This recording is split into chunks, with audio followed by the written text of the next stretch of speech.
Hello friends, welcome to study with Kashi. Friends, आज की video में हम क्लास 12 फिजिक्स के बोर्ड एग्जाम में आए हुए पिछले 5 वर्षों में आए हुए प्रश्नों को हल करने वाले हैं।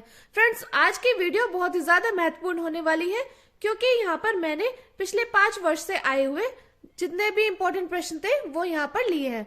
तो चलिए हम वीडियो को स्टार्ट करते हैं। देखिए, यहाँ पर हमारा पहला क्वेश्चन है, दो बिंदु आवेशों के मध्य लगने वाले आकर्षण अथवा प्रतिकर्षण बल के लिए कूलाम के नियम को सदिश रूप में लिखिए।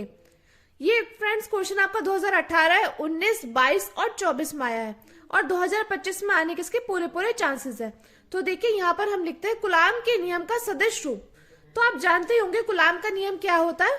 तो कूलाम का नियम है F बराबर वेक्टर F बराबर 1/4 pi epsilon not into Q1 into Q2 upon R square into R cap. यहाँ पर R कैप क्या है? R कैप है दिशा बताने वाला एकांक सदिश।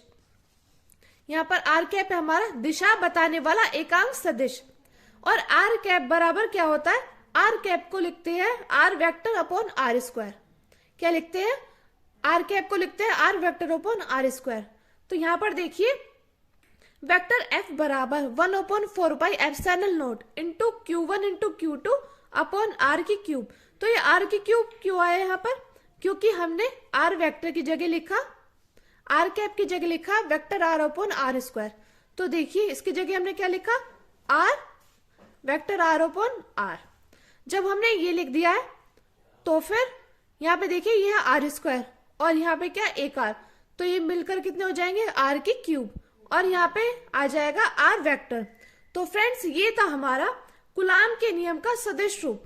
देखिए, आपको एग्जाम में ऐसे लिखना है, पहले आपको ये लाइन लिखनी है और फिर आपको ये लाइन लिखनी है, तभी आपको पूरे में से पूरे मार्क्स मिलेंगे। मैं उम्मीद करती हूँ फ्रेंड्स आपको ये क्वेश्चन अच्छे से समझ में आया होगा। अब देखिए, हमारा दूसरा क्वेश्चन है। दूसरा क्वेश्चन हमारा वैद्युत द्विध्रुव आघूर्ण को परिभाषित करें तथा इसका एसआई मात्रक बताइए। ये भी फ्रेंड्स क्वेश्चन बहुत ज्यादा इंपॉर्टेंट है और बार बार हमारी बोर्ड परीक्षा में आया है। चाहे 2018 की बात करो, 24 की बात करो या 23 की बात करो, ये क्वेश्चन हमारा बार बार रिपीट हुआ है। तो देखिए, वैद्युत द्विध्रुव आघूर्ण क्या है? तो देखिए, वैद्युत द्विध्रुव आघूर्ण क्या है, पहले हम क्या करते हैं, पहले हम डायग्राम से समझ लेते हैं। यहाँ पे देखिए, यहाँ पे हमने क्या लिया? वैद्युत द्विध्रुव लिया, यहाँ पे जो है A और B। इस पर क्या हो रहा है? इस पर दो आवेश काम कर रहे हैं, एक तो -Q और +Q। इस पर कितने आवेश लग रहे हैं? दो, एक -Q एक +Q।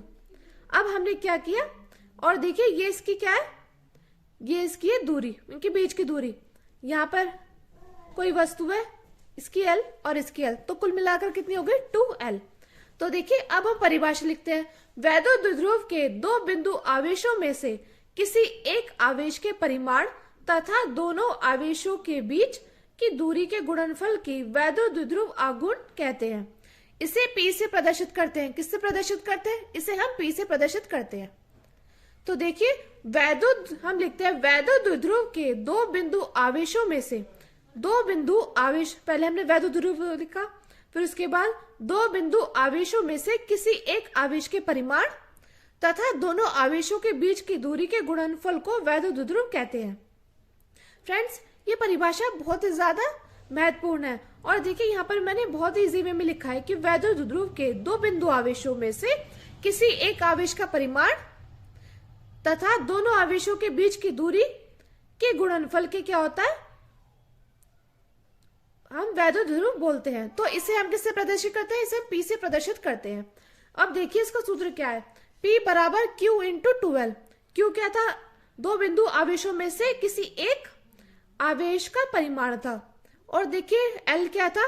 L था दोनों आवेशों के बीच की दूरी के गुणनफल। तो दोनों आवेश के बीच की दूरी कितनी है? L into L। तो ये हो गया हमारा 2L। तो इस प्रकार हमारा P बराबर Q इंटू 2L है। अब इसका एसआई मात्रक क्या है? इसका एसआई मात्रक है कूलाम, क्योंकि देखिए इसके सूत्र से निकाल देते हैं हम Q फॉर कूलाम। और देखिए लंबाई, ये दूरी को हम किससे प्रदर्शित करते हैं? मीटर से। तो इसका एसआई मात्रक है हमारा कूलाम इंटू मीटर। मैं उम्मीद करती हूँ फ्रेंड्स आपको ये क्वेश्चन अच्छे से समझ में आया होगा। अब देखिए, हमारा अगला क्वेश्चन है। अगला क्वेश्चन हमारा वैद्युत फ्लक्स से क्या तात्पर्य है, इसे आवश्यक सूत्र देते हुए समझाइए। वैद्युत फ्लक्स तथा वैद्युत क्षेत्र में संबंध लिखिए। तो देखिए वैद्युत फ्लक्स क्या है। तो देखिए वैद्युत क्षेत्र में स्थित किसी काल्पनिक पृष्ठ से गुजरने वाले वैद्युत बल रेखाओं की संख्या को वैद्युत फ्लक्स कहा जाता है। इसे हम किससे प्रदर्शित करते हैं? इसे हम फाई से प्रदर्शित करते हैं।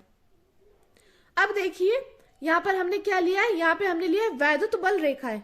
ये क्या है हमारी? ये हमारी वैद्युत बल रेखा है।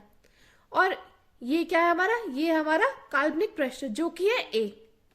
अब देखिए यहाँ पर देखिए ए से हमने यहाँ पर क्या करा, हमने यहाँ पर एक रेखा खींची जो कि है वैद्युत क्षेत्र।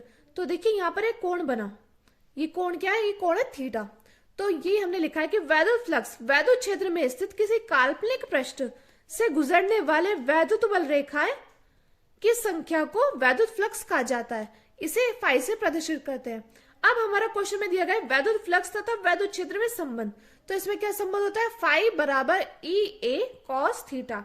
ई ए और यहाँ पे जो थीटा है ये हमारा कॉस थीटा। तो ये हमारा वैद्युत फ्लक्स और वैद्युत क्षेत्र में संबंध। मैं उम्मीद करती हूँ फ्रेंड्स आपको ये क्वेश्चन अच्छे से समझ में आया होगा। हम इसको एक बार और देख लेते हैं। वैद्युत फ्लक्स क्या है? वैद्युत क्षेत्र में स्थित किसी काल्पनिक पृष्ठ से गुजरने वाले, यहाँ पे क्या है? वैद्युत बल रेखा है। ये क्या है? ये है वैद्युत बल रेखा है। ठीक है। और वैद्युत क्षेत्र में स्थित किसी काल्पनिक पृष्ठ, ए क्या है? ये हमारा काल्पनिक पृष्ठ है। इससे यहाँ पे क्या है?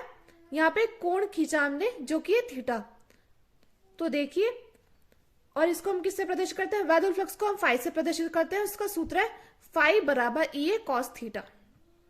चलिए अब हम अपने अगले क्वेश्चन को देखते हैं जो कि वैद्युत क्षेत्र की तीव्रता से आप क्या समझते हैं। इसका ऐसा ही मात्रक लिखिए। तो फ्रेंड्स ये क्वेश्चन भी मोस्ट इंपोर्टेंट है और बार बार आपकी बोर्ड परीक्षा में रिपीट हुआ है। तो देखिए वैद्युत क्षेत्र क्या है। अब हम लिखते हैं वैद्युत क्षेत्र में स्थित किसी आवेश पर लगने वाले बल तथा आवेश के अनुपात को वैद्युत क्षेत्र की तीव्रता कहा जाता है, यानी कि E बराबर F बटे Q। इसको देखिए दूसरी भाषा में और आसान भाषा में हम ऐसे भी लिख सकते हैं कि वैद्युत क्षेत्र में स्थित किसी आवेश पर लगने वाला बल तथा आवेश के अनुपात की वैद्युत क्षेत्र की तीव्रता कहलाता है, यानी कि E बराबर F बटे Q। अब देखिए इसका मात्रक क्या होता है। इसका हमारा ऐसा ही मात्रक होता है न्यूटन प्रति कूलम। ये कैसे निकला? F यानी कि बल का मात्रक होता है न्यूटन और Q यानी कि आवेश का मात्रक क्या होता है? आवेश का मात्रक होता है हमारा कूलम। तो ये हो गया हमारा न्यूटन प्रति कूलम। तो वैद्युत क्षेत्र की तीव्रता है वैद्युत क्षेत्र में स्थित किसी आवेश पर लगने वाला बल तथा आवेश के अनुपात को वैद्युत क्षेत्र की तीव्रता कहा जाता है, यानी कि E बराबर F बटे Q। और इसका ऐसा ही मात्रक है न्यूटन प्रति कूलम।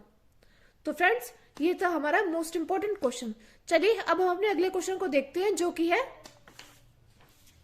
वैद्युत विभव को की परिभाषा दीजिए तथा इसकी विमा लिखिए। फ्रेंड्स ये क्वेश्चन भी मोस्ट इंपोर्टेंट है और हमारे बार बार बोर्ड परीक्षा में रिपीट हुआ है। तो देखिए वैद्युत विभव आखिर है क्या। तो पहले हम क्या करेंगे? पहले हम चित्र के माध्यम से समझ लेंगे। यहाँ पर देखिए किसी आवेश को, यहाँ पे हमने क्या लिया? यहाँ पे हमने कोई आवेश लिया Q। किसी आवेश, यहाँ पे क्या है? अनंत। किसी आवेश Q को अनंत से लेकर वैद्युत क्षेत्र में स्थित किसी बिंदु P तक ले जाने में किया गया कार्य क्या कहलाएगा? ये कहलाएगा हमारा किया गया कार्य तथा आवेश Q का अनुपात क्या कहलाएगा? ये हमारा वैद्युत विभव कहलाएगा। यानी कि किसी आवेश Q को अनंत से लेकर वैद्युत क्षेत्र में स्थित किसी बिंदु P पर तक ले जाने में किया गया कार्य, यानी कि हमने क्या किया? किसी आवेश Q को अनंत यानी कि अनंत से ले गए हम वैद्युत क्षेत्र में किसी बिंदु P पर किया गया कार्य तथा आवेश का अनुपात वैद्युत विभव कहलाता है। इसे हम किससे प्रदर्शित करते हैं? इसे हम V से प्रदर्शित करते हैं। तो V बराबर W बटे Q। यहाँ W क्या है? यहाँ W किया गया कार्य है और Q क्या है? हमारा Q है आवेश। तो फ्रेंड्स ये हमारे मोस्ट इंपोर्टेंट क्वेश्चन है। अब देखिए इसका है मात्रक। मात्रक क्या है? यहाँ पे देखिए W यानी कि कार्य का मात्रक क्या है? जूल। और देखिए Q यानी कि आवेश का मात्रक है हमारा कूलम। इसको हम बोलेंगे जूल प्रति कूलम या इसको हम वोल्ट भी बोल सकते हैं। तो ये दोनों इसके मात्रक है, या तो वोल्ट लिखिए या जूल प्रति कूलम लिखिए। अब देखिए वीमा, इसकी हम वीमा कैसे निकालेंगे? तो देखिए V की वीमा हम निकालेंगे। पहले हम W की वीमा निकालेंगे बटे Q की वीमा। तो हम जानते हैं हमारे W की विमा क्या है, ml² इंटू T माइनस 2। अब देखिए हमारे Q की विमा है AT। अब देखते हैं यहाँ पे देखिए ml²। अब यहाँ पे क्या है, ये नीचे A, तो ऊपर जाएगा तो -1 हो जाएगा। और देखिए T यहाँ -2 था, लेकिन यहाँ पे नीचे है तो ये नीचे से ऊपर जाएगा तो बन जाएगा -1, तो इसलिए T -3। तो हमारे वैद्युत विभव की विभव निकल कर आ गई है ml² A-1 T-3।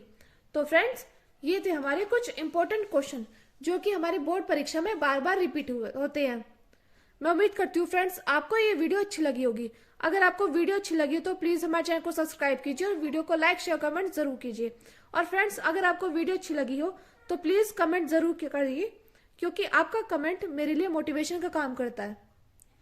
तो thank you, thanks for watching.